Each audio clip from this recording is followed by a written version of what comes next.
Thank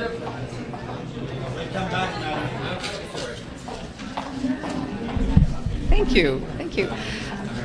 Hello, everyone. I wanted to take this opportunity to give you brief readouts on two meetings this afternoon.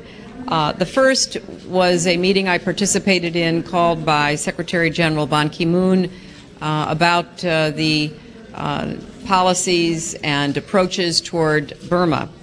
A number of countries were represented, and I reported that our policy process, which has been underway for some time now, is almost complete, and I gave a preview.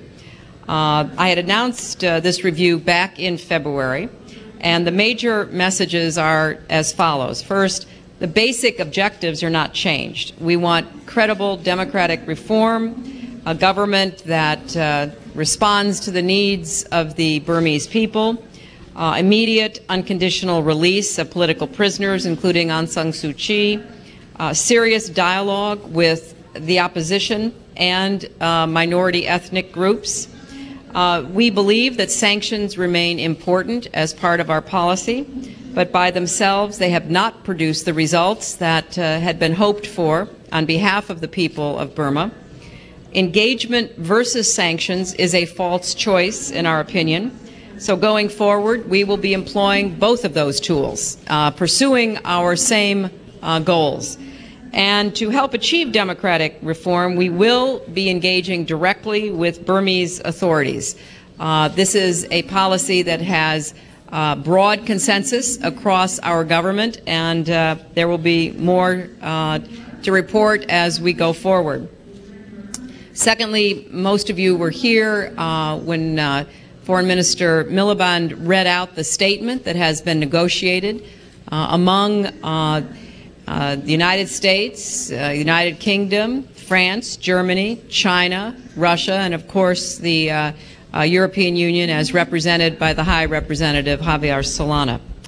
Let me just make 4 points about this statement, which I hope you will get a copy of and peruse, because I think it's a very powerful statement that expresses these specific agreements. First, the group remains united in pressing Iran to comply with its international obligations on its nuclear program, and it has serious concerns about Iran's lack of compliance to date, particularly on the unanswered questions about the possible military dimensions of Iran's nuclear program.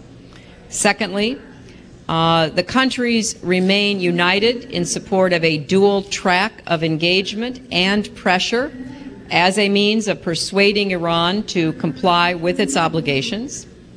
Thirdly, the ministers expressed a clear expectation that Iran should come to the talks on October 1st, ready to engage in serious and substantive discussions with a sense of urgency and a review of the practical steps that need to be taken on the nuclear issue, and that we will decide next steps on the basis of the meeting's outcome.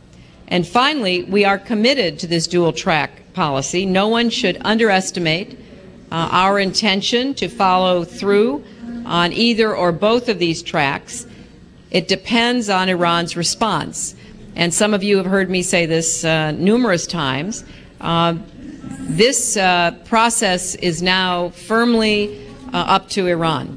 It is Iran's choice as to how they choose to proceed, and we are looking to the meeting on October 1st to get a clear indication of their intentions. So those are the two meetings that I know have particular interest to a number of you that I wanted to give you a quick readout. Mark? Secretary Clinton, did you discuss in any detail enhanced sanctions, and did you sound out the Chinese and the Russians as to their willingness to join if necessary if the first part of your dual strategy doesn't produce results? Well, Mark, we have agreed among us that we're not going to go beyond what is in this statement, because the statement represents a very significant level of agreement among all of us. It clearly references the dual track policy, and it clearly references consequences. So I think that we will now await the results of the October 1st meeting and take stock at that time. Yeah, Matt? How exactly do you intend to engage directly with the Burmese authorities? Well, again, we will be offering more specifics about that, but I wanted to preview this policy for our partners in the Friends of Burma group, and also to signal that the United States will be moving in a direction of both engagement and continued sanctions, to be sure that the Burmese leaders, some of whom, as you know, are in our country or about to come to our country, understand where we are in our policy review process.